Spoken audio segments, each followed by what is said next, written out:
forget to subscribe.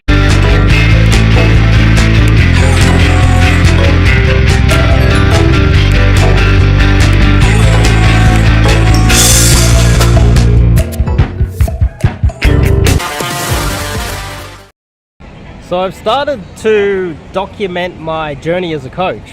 Now, this is something that is totally different from my journey as a guy that was getting into pickup and doing lots of approaches and refining my game. They're two different skills. I know a lot of guys, a lot of dating coaches conflate the two because they want to rig it in their favor, but they're two different skills. You know, the thumbnail of this video is Muhammad Ali standing in front of Customado. Customado was in his 60s, he was coach of Mike Tyson, and Muhammad Ali was the actual fighter. Imagine if Muhammad Ali said to Customado, "You can't coach unless you can beat me in the ring," even though Muhammad Ali is like half his age, in his prime, weighs more, bigger, fitter, and he's trying to bash an old man. The community, the fighting community, would be ridiculing Muhammad Ali to this day if that was the case. I want to talk about that. I want to talk about how there is a difference between a coach and a pickup dude, and some guys conflate the two because what they want to do is, while they're learning pickup, while they're learning dating, they decide to be coaches to fund it. I want to talk about that and a few more things, but before we kick it off, I'm Dave, and this channel is dedicated to giving you no BS, novel dating advice for the modern man. I picked this spot, nice sun in my eyes, and there's this is a great little cross-section vantage point where you got people flowing through here, you got people flowing through here, you got people flowing through here, you got two access points here and here. Great little vantage point where you can do other things and get out a few approaches. It's great. And behind us there's a flow that goes into it as well. Perfect little spot. But yeah, so I wrote a blog post outlining my thoughts on that, and I also go into depth on how with soccer even, you'd have Lionel Messi at 17 years old trying to learn to be a professional soccer player, being guided by old men.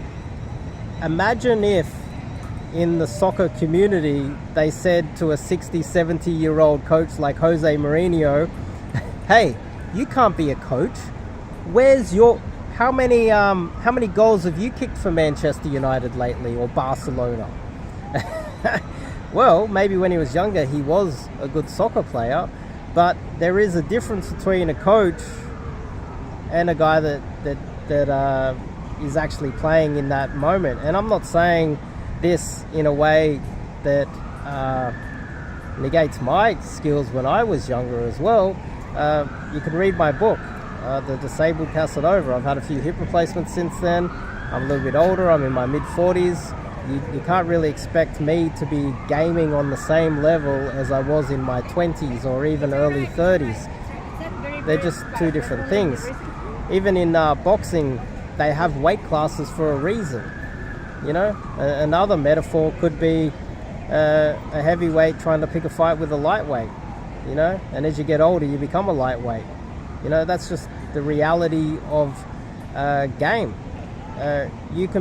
It's really difficult if you're in your 40s or 60s to pick up a 21-year-old 10 out of 10 knockout, you know, when you're so old, unless you introduce all of these marketing campaigns and you're in a third world country and you've got a lot of money to throw around, then that's rigging the data as well. So this is a lot more complex than I think a lot of people give it credit for.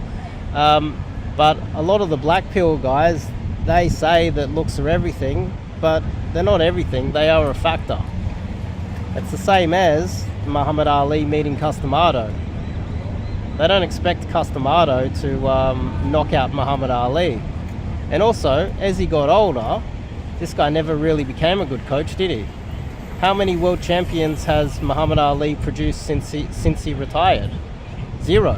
How many amateur fighters did he mentor? 0. So it's really hard to find someone who was a great fighter, a great soccer player, who later on became a good mentor, because it's a total different skill and it takes a lot of time and effort to put into it. So that's why I decided to start documenting my journey. Obviously not sharing any private information of any of my students. I would never do anything like that. But I can talk about, like the vague demographics of who they are, like age, struggles that they had, and my different customized strategies for helping them overcome that. Another guy I think of is obviously the boxer Freddie Roach. I think Freddie Roach, he produced James Toney, world champion, Manny Pacquiao, of course, which is the most famous of all of them, and the list goes on. Freddie Roach, I think he's got Parkinson's disease and he's always like shaking. Imagine if Floyd Mayweather, when he fought Manny Pacquiao, tried to pick a fight with Freddie Roach. It would be an absolute joke, wouldn't it? So there is a difference between a coach and a mentor. A coach, a mentor, and a player, a fighter, a PUA, someone that's working on their game. And, before I started this channel, before I started my website, wrote my book, I was out there gaming. I was out there putting in the time and effort to get good at game. I was refining my game. I was putting in the hard yards and the time and effort that is required to refine my personal game, customize it for myself. I was listening to my sets, recording my sets, looking at the feedback, looking at the data, trying to figure out how I could improve my game. And that takes a lot of time out there on the street, here, meeting women, taking them out on dates, figuring out what does and what doesn't work for you, speaking to other guys that are actually getting laid, not other guys that are in the community that are complaining about stuff. So I'm not conflating good-looking young coaches with results either. There are a lot of good-looking guys that don't get a lot of good results because their game is so poor, they're not used to it, they're not approaching the right way, they're a little bit uncalibrated, their social awareness is off, their situational awareness is off, they're embarrassing themselves when they get into cold approaches, etc., etc., and the list goes on. There are a lot of guys that are good looking in their 20s, they're not very good at game, and that's part of the issue here, is that often this takes a lot of time and effort to get good at game. I would also say that, it can take many years if you're working a full-time job to get good at game yourself, unless you just get basic beginner level game. And then if you're a good-looking guy that's doing a full-time job and you just get basic game, you are going to get laid. Beginners, just beginner level basic stuff, the amateur level game. If you're a good-looking dude and you don't have all of those awful hang-ups, you're not doing all of these awful mistakes, then you will eventually get laid. But imagine if you are a guy with beginner level understanding of game, you're a good looking dude in his 20s or super early 30s, and you decide to become a coach, because the moment you start coaching, that's the moment that we need to judge you by, not now. Some guys started coaching when they were just learning game. It became part of their journey. Their journey wasn't as a coach. Their journey was as a player. So there's one notable guy that I did a breakdown of who was a young, good-looking, tall, pretty boy in Eastern Europe that had extreme approach anxiety, and he uploaded a video of him being afraid to approach, and the next thing you know, you got one very questionable infield of him going "Brr, brr," sexualizing off the approach, seated approach too, so it's not even really counted. There's no situational awareness or positioning being involved in that. It's the easiest type. So what I'm saying here is a little bit more nuanced than I think a lot of guys think, and I wrote a full blog post about that, so you can go in and have a look at that blog post. It's about 2,000 words, And towards the end of the blog, what I do is I talk about one of my students. I talk about, you know, what we did during the immersion, and I discuss some of my thought process behind that. And I think what I'm going to do is start talking about, through my blog posts, how I'm solving these issues.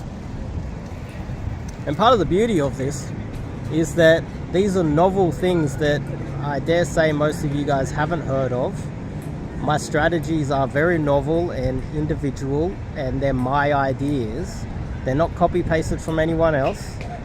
And when I put them all down on paper, and I notice other coaches start stealing it because they're the fraud type of coaches that started when they were just doing their game journey, and they don't know, they like to conflate your game with your coaching, I'll be able to call them out on it. So I want it down on hard, black and white, written down, so that a lot of my ideas are seen as mine, and I'll be able to call them out.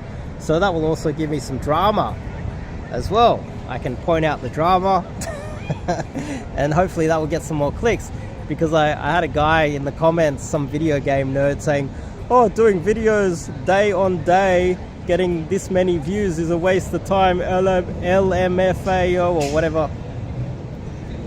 But that's the difference between a video game nerd, loser, and a man that's out here doing his purpose. He doesn't actually look at the results always, because the results will come. You put in the work. That's the difference between a man and a boy.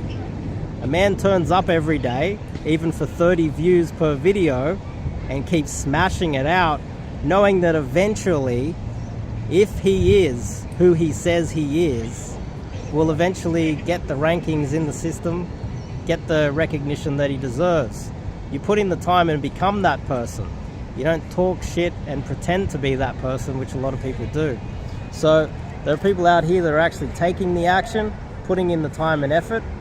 They eventually rise to the top, even though society allows incompetent people to rise to the top that don't deserve to be there. I do believe there is a meritocracy eventually if you put in the time and effort. And so uploading these videos for 30 views per video, some might say it's a waste of time, but I can still look back on this if I eventually get some clicks and say that it's worth it. So in this blog post, I think I'll put in the description, or you can go to the website.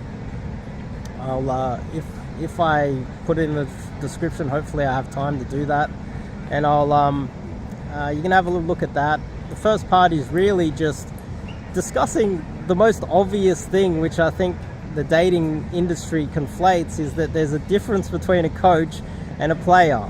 There's a difference between a PUA and a player, and it's almost hilarious to when you really break it down and think about it. Some good-looking pretty boy hits the nightclub and gets a yes girl off the approach. That doesn't mean that he's a good coach. You know what I mean? It's just blatantly obvious. And this is partly why, you know, the industry has such a hilariously bad reputation. And the second part of it is how I coach the guy during an immersion. And I've just written the second one too, so I've got 2 blog posts up there, and I think I'll continue. But there'll be older students as well that you know, wherever they are right now, you wouldn't be able to identify them or figure out who they are. So, you know, there's no risk of me doxing people or anything like that. It's more just talking about how I looked at what their issues were and customized the coaching to them and the methods to them. So I think that will be part of my journey moving forward. I'll try that out. We'll see how that goes. If not, we'll change the strategy. And that's what you do with everything in life. You keep repeating the same thing over and over again, expect the same results. You need to keep changing it up. You don't just expect to win off the first shot, and you don't expect to put in the time and effort and be a success immediately. I think I got over 1,000 videos on this channel already, and the majority have 30 views. But I'll keep smashing it out because that's the right mindset, and I recommend that you guys have the same mindset. Anyway, check out the blog post, and I'll see you guys in the next video.